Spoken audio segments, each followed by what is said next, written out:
Nikola Jokic was great again. Starters won their minutes. Look, we're going to have to talk about Facu. We got to talk about Facu.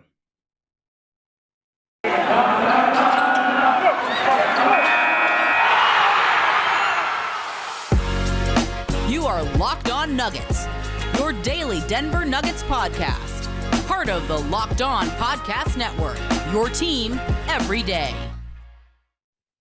Welcome to Locked On Nuggets, your daily Denver Nuggets podcast, part of the Locked On Network, your team every day. Thanks for joining us on a late Friday night after the Nuggets loss to the Memphis Grizzlies. Just me tonight.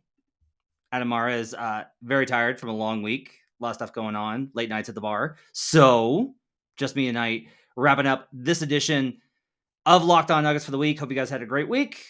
Hope you guys have a great weekend.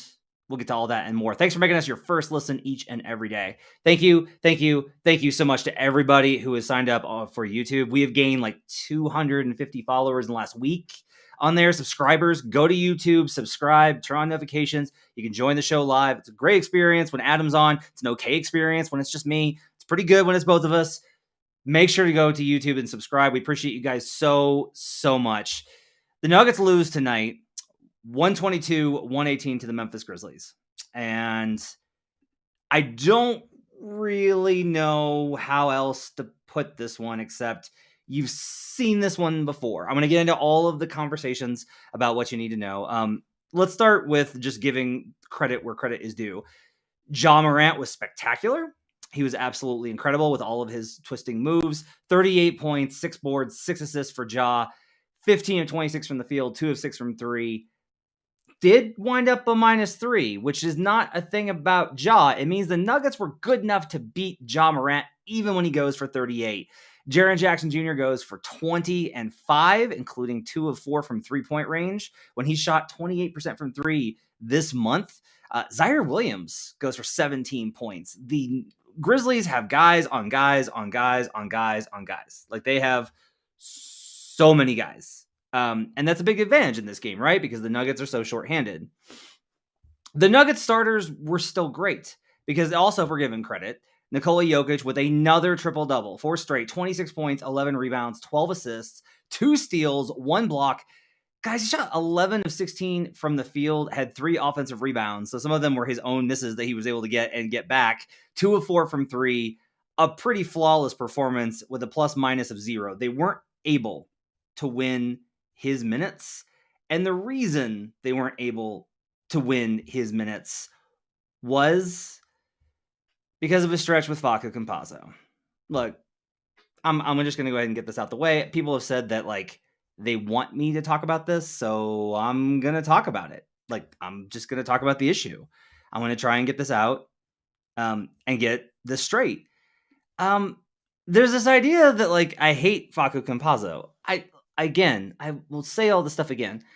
I haven't talked to Facu Campazzo. I don't know anything about him. There are certainly players in the league that I've not enjoyed covering, that there's been tension with, but you cover them professionally. It doesn't matter if I like them or not. I don't have to like them. They don't have to like me, right?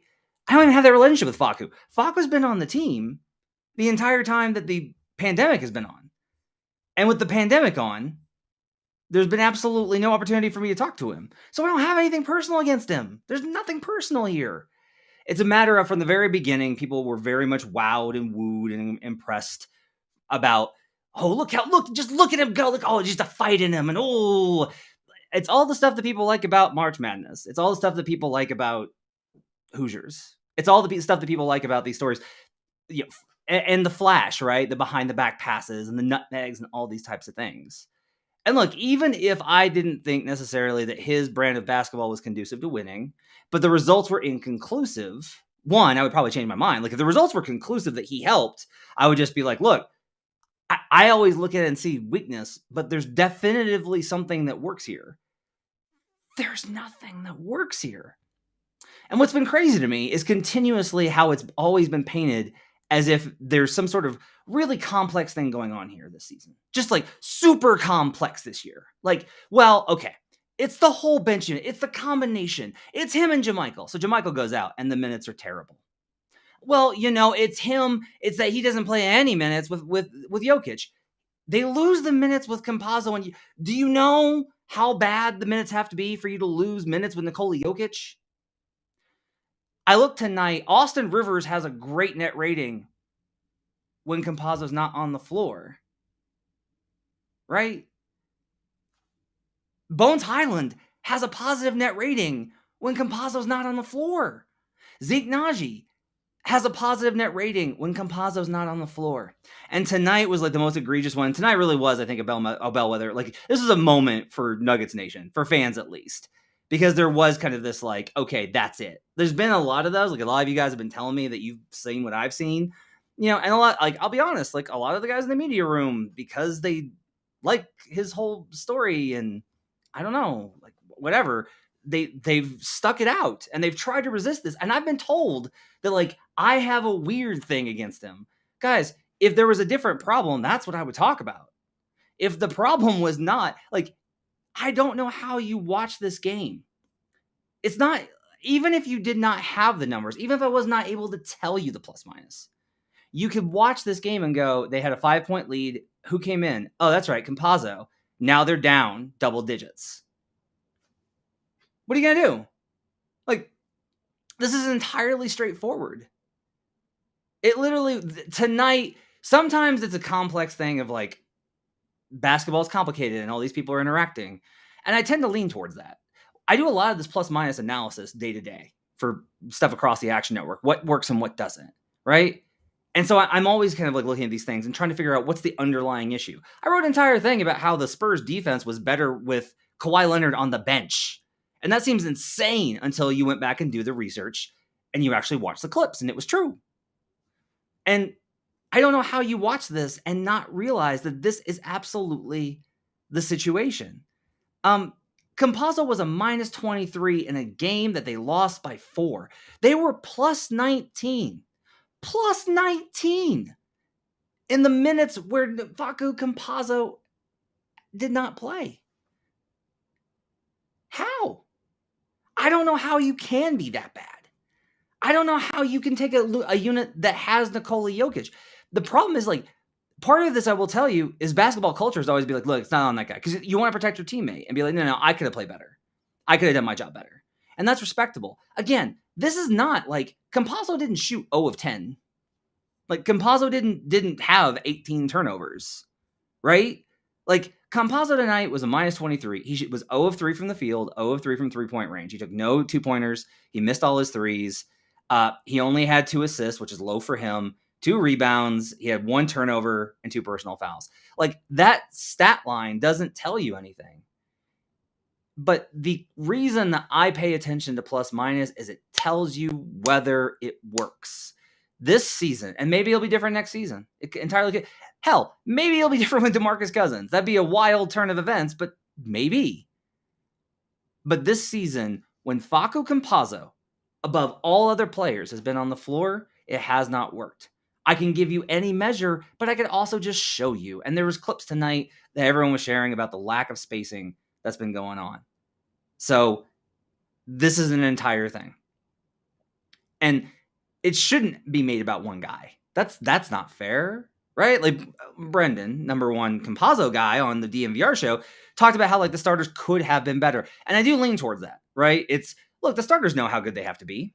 They were back in the game. It was a winnable game. They got it within range. They couldn't close the door. The Grizzlies went cold when Campazzo went out. They had momentum and they couldn't convert. They had, like, everyone freaked out on Will Barton. He dribbled the ball off his leg. It's a problem, right? It's tough. I think Barton had a really good game. I think the criticism on him was nuts, but they could have done more. However, if the bar is you just got to figure out how to win games until Jamal gets back. That's literally the goal. Is like, you can worry about being the best version of yourself when you get Jamal Murray back in February, late February. Hopefully not March. Otherwise I'm going to look dumb. But right now it's just, can you win? And you can win if Facu Campazzo doesn't play. Like, it's not, I looked at the numbers tonight to be like, okay, is it just that the minutes that those guys play with Jokic? No.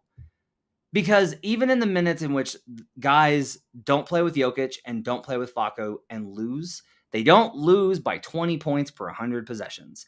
It's just not that bad. It's not fair. don't think it sucks. I genuinely don't like having this kind of a position. I genuinely don't, because I think that most problems in basketball are holistic issues that have to be solved through multiple conduits. I think literally the Nuggets have enough to win if just they don't have this problem dragging them down. I think it is literally one problem that drags them down. Okay. There's a lot of questions about Malone. I want to answer that in the second segment. I will explain to everyone asking why we don't ask the questions you guys want after the break. Because first, I'm going to sell you something. I'm going to sell you BetOnline, and I'm not going to do it this time. BetOnline would like to wish you a happy new betting year as we continue our march to the playoffs and beyond. BetOnline remains the number one spot for all the best sports wagering action for 2022. It's a new year, and there's a new updated desktop and mobile website to sign up today and receive your 50% welcome bonus on your first deposit. Just use promo code LOCKEDON to get started. From football, basketball, hockey, boxing, and UFC, right to your favorite Vegas casino games. Don't wait to take advantage of all the amazing offers available for 2022. BetOnline is the easiest way to wager on all your favorite sports. BetOnline, where the game starts. We'll be right back on Locked On Nuggets.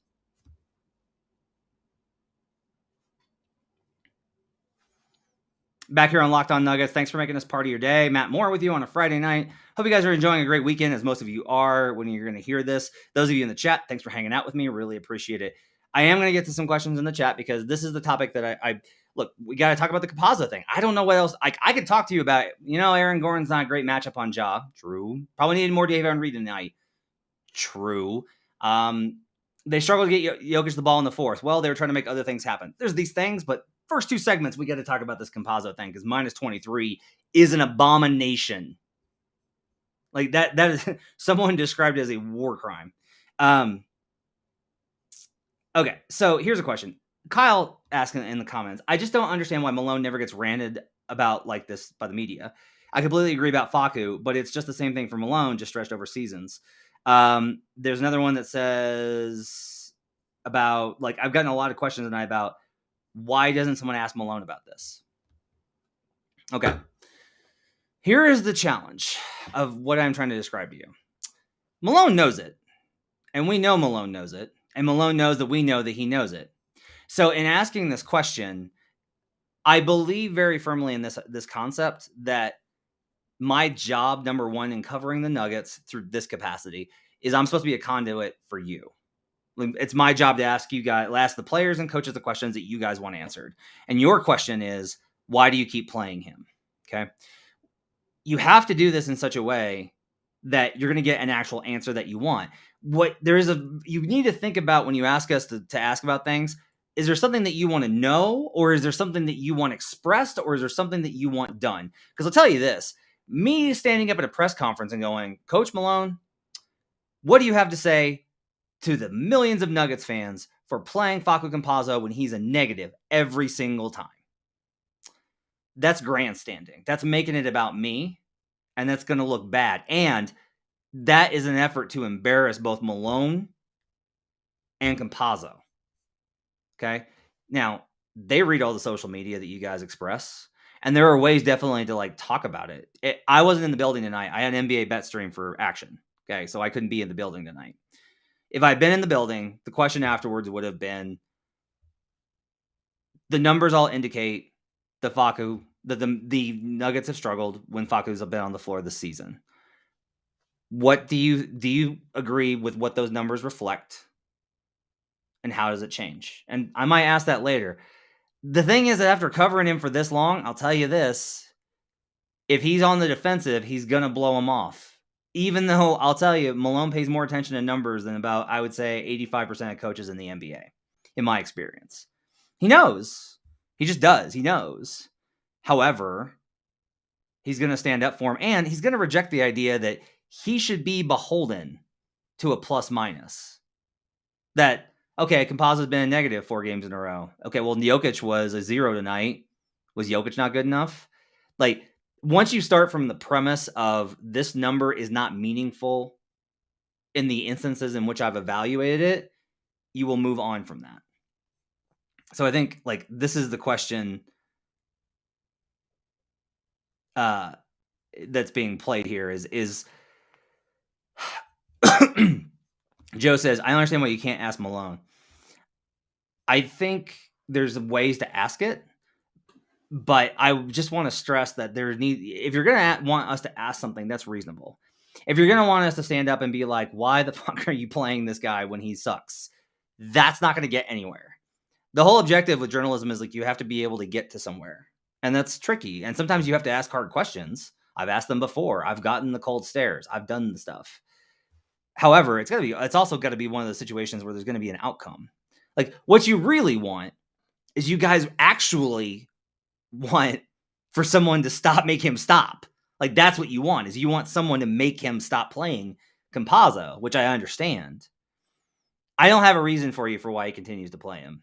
I do think a lot of it is that he doesn't believe that Bones Highland is ready to play point guard, because Bones' turnover rate would probably be extremely high. And turnovers, as you know, make Michael Malone go a little crazy. That's going to make him go a little insane. Does the starting group need a true point guard? Why can't Monte stick with the bench unit and bump Facu out, start a guard like Reed or Bones or whoever? I don't think that's a bad idea, Segababa. That's not a bad idea. So I would tell you that we're not ducking the tough questions here. There's been tough questions asked. It's that trying to find a conduit, especially when a guy's struggling. I'll also tell you this. It'd be a lot easier if Campazzo's box stats were great, right? If Campazzo was shooting 38% from three and like dishing, like all of the numbers were really good. And I think Campazzo's 3-point percentage is actually pretty good. Maybe that's like a conduit, right? But like, that's one of the things is if Campazzo was averaging like 16 points and 10 rebounds or 10 assists off the bench and they were still getting killed, you could be like, hey, clearly like Facu's giving you something. Why isn't that translating into wins? Is it just the defense? Like, you could ask it in such a way. But you have to be able to do these questions in such a way that you're actually going to get the answers that you want rather than just venting. Draw Quick 2014 says, does Tim need to save us? I'll say this. It's a touchy subject, and I'm known as like the guy, right? So I haven't been like, hey, so are you going to get rid of the guy that's like literally a negative every single night and everyone's a positive without him? I haven't done that. And I probably won't do that. Because there's other things I'd rather talk to them about. I would say that it's unlikely. I can't in any situation conceptualize someone wanting to trade for Campazzo. I'll also say this. I don't necessarily know that at this point, Malone is sticking with him because he's a Malone guy. Like Kyle makes mention that he's like a Torrey Craig, that he just sticks with him. I don't know that that's it at this point. I think he literally is like, I have to have a point guard out there. I have to have someone to set the offense. Like, we actually have to be, we at least have to be organized. And he's not wrong on that. Like, Bones can't organize the offense. He's not experienced enough. Austin can. And that would be my counter, is like, I think Austin Rivers is probably who needs the minutes. I think Austin's been good this year.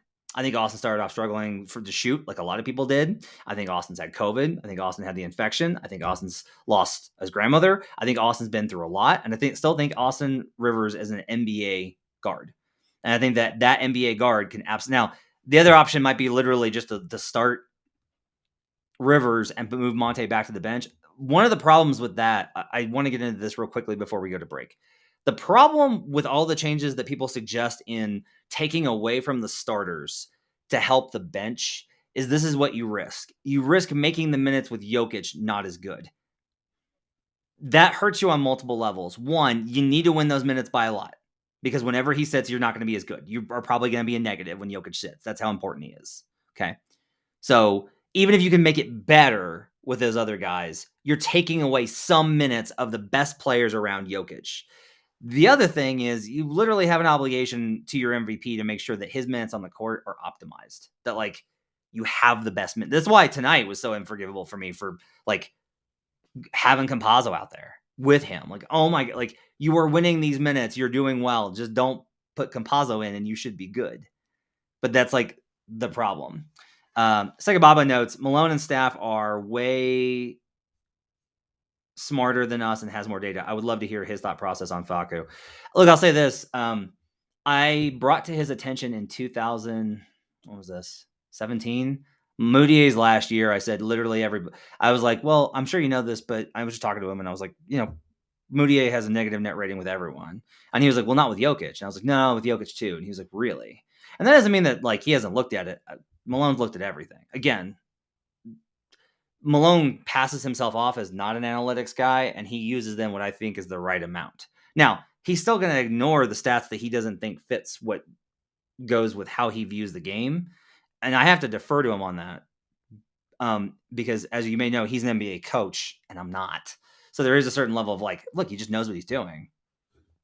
I do think that there's probably a blind spot here, but I also think it's about the roster limitations. Again, I've said this from the very start. If they had just an actual NBA backup point, just a normal, and this was I'll say this too, this was a calculated decision by the front office because there was a lot of questions for them going into the summer about, okay, hey, you're going to be without Jamal until at least February. What are you going to do?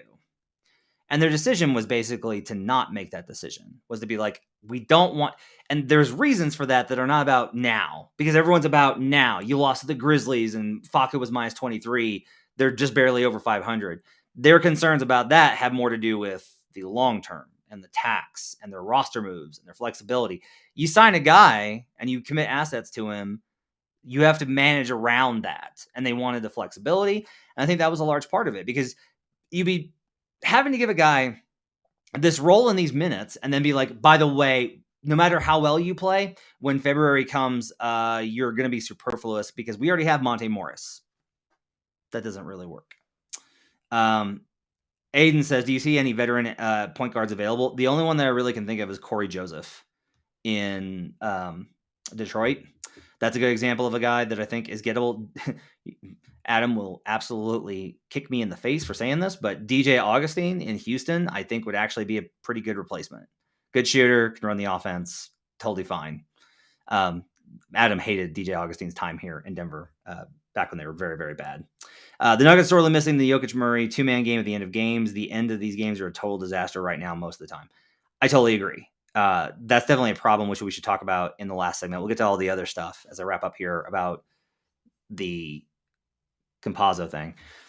The last couple of stuff that I'll say about this is that somebody commented like, I've been waiting for this. I haven't been waiting for this. You know, they signed him and it was like, oh, that's like cool. Like they got an international legend. And then, you know, you kind of like watch him and I was like, man, he's really small. And then like everyone was so in love with him. And I was like, oh, it'll be funny if I'm just like a little contrarian.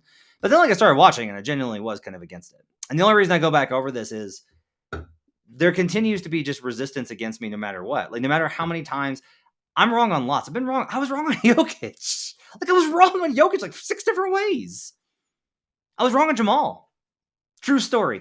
I texted 2 members of Denver media, and one of them was Adam.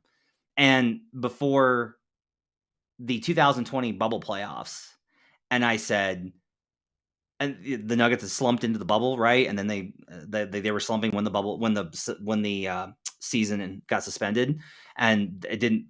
They were really up in the air. And I said, I have a hot take. I think Jamal gets traded this summer. And then Jamal scored 50 like 3 times in the playoff series. I've been wrong. I've been right about this. And it's been frustrating that there's been some sort of painting of this as a personal thing, and that somehow, no matter what, it has to be that I'm off base about this. I'm not. It's been a problem. The Nuggets got to resolve it. Delia? I'm sorry for not remembering. Delia? That seems right. P. What about Jeff Teague? Love that. I would love Jeff Teague. I think it's a good call. Jeff Teague is not good now. He's just not as bad as their current option. Let's take a break. We're going to come back, and I want to talk about the starters issue and getting the ball to Jokic and all those things. We'll do that when we come back on Locked On Nuggets. But first, I want to tell you about Built Bar. It's the protein bar that tastes like a candy bar. Maybe even better than a candy bar. It makes it easier to stick to your New Year's resolution because it tastes so good you'll want to eat it because it doesn't taste like a chemical spill, unlike some protein bars. You want to eat healthy, but it gets boring. Well, Built Bars are covered in 100% real chocolate, and chocolate's never boring. They also contain only 130 calories, only 4 grams of sugar, and only 4 net carbs. They've also got 17 grams of protein. Compare that to a candy bar with 240 calories, 30 grams of sugar, and dozens of net carbs.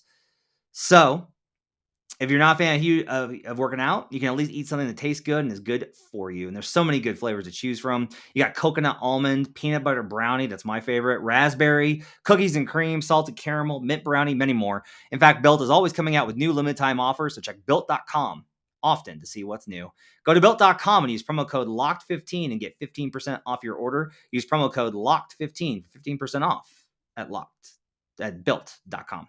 We'll be right back on Locked On Nuggets. Back here on Locked On Nuggets, thanks for joining us on the weekend. Thanks for sticking in. And thanks for listening to 2 segments about a guy that was minus 23, because I just needed to get this out tonight. Let's talk about some more of the context of this game. The Grizzlies bench was really phenomenal, but if you notice, a lot of this was not from the scoring perspective of it. They were able to get basically stops, and they went with defense. Like Brandon Clark only scored 6 points, but he was a plus 16. D'Anthony Melton off the bench scored 21, but he was only a plus 1. Like, they won the Brandon Clark minutes because of defense, and they were built around some of the minutes that they spent with guys like Steven Adams and Conchar. Actually, I thought was really good tonight, even though he didn't shoot well from the field. In the fourth quarter, this is becoming a whole thing. I continue to think this is really confusing. So they get to the fourth quarter, and Jokic has to come back in to try and the starters have to come back in to try and save it after the bench has murdered it, and they struggle to get Jokic the ball. And then people get mad. Like, there was a tweet tonight about, like, less Barton, more Joker. Okay, but they know that. And they're sending 4 guys at him. Again, I said this before. The other guys have to make a play. Like, they actually have to make a play. Like, they really do have to do something different.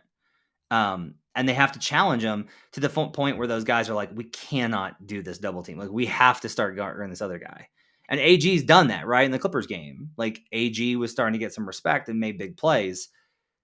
I think,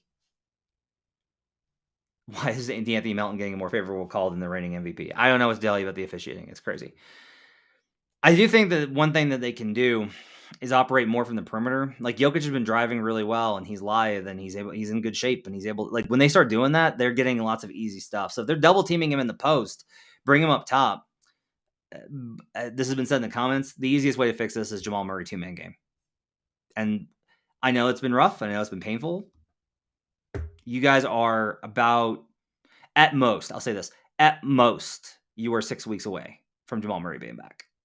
And at that point, this looks a lot different. It changes.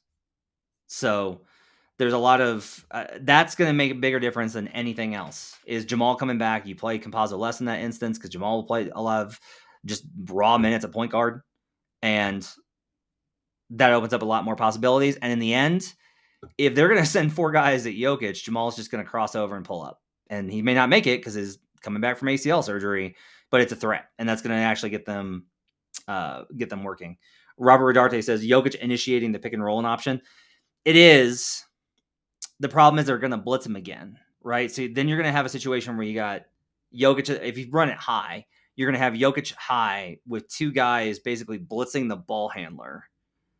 And he's trying to make a pass over, and he did it last game, but then Green's on the roll.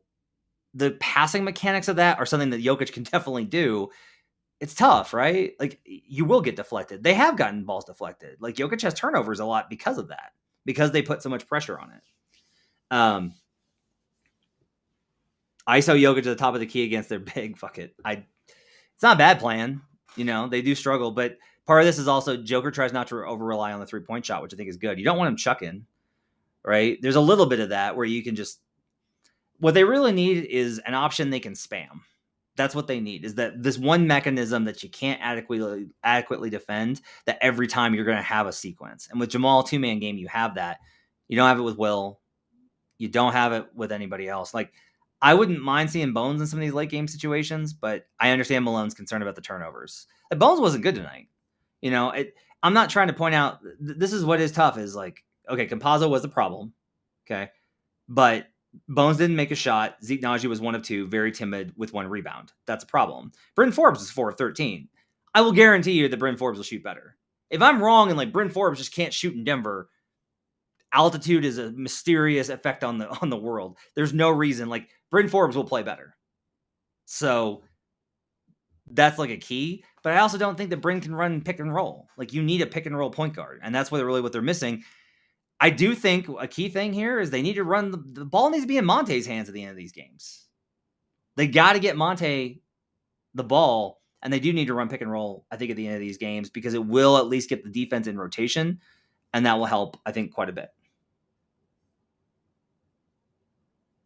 What makes you think Facu is the one who will lose minutes? Seems like wishful thinking. Everyone loses minutes. When Jamal plays, when Jamal gets his minute restriction lifted, probably sometime late March, and he's up to 35 minutes a game, everyone loses minutes, right? Because Monte's not going to go from playing 35 minutes a night to playing 15.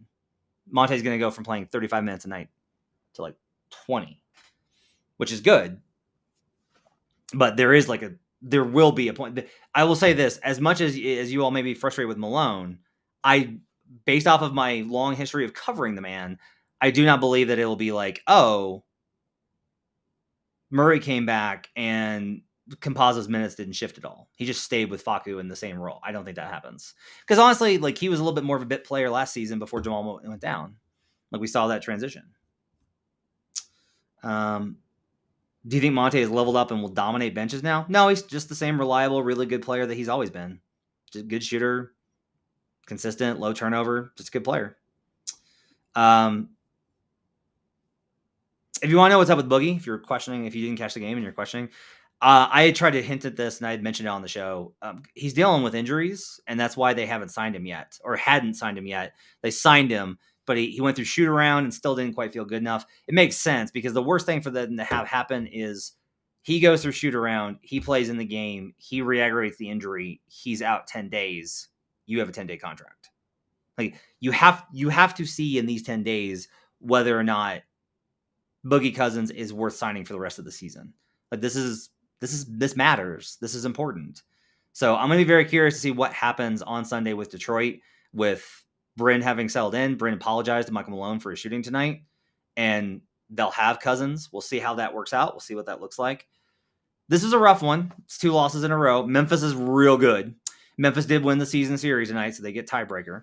So I'm obligated to let you know that. But look, again, all you got to do, you got to beat these bad teams that you're going to face. Get to the end of February. Get Jamal Murray back. Hopefully he comes back at something close to 75 to 80%. The bar here for the Nuggets being 5 to 7 games over 500 versus 2 games over 500 is very low. Very low. They just got to survive long enough until Jamal gets back, and I think they get there. Brighter days are ahead. You guys have a great weekend. Thanks for joining me on Locked On Nuggets. Make sure to check out the YouTube channel, subscribe, rate, review on podcast and Spotify. Hit us up everywhere. We appreciate the support. You guys are so great. Thanks for joining me late on a Friday night at almost 1 o'clock in the morning.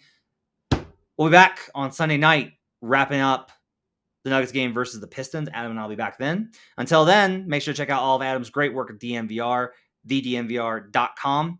Thanks for joining me. I'll see you guys again next time on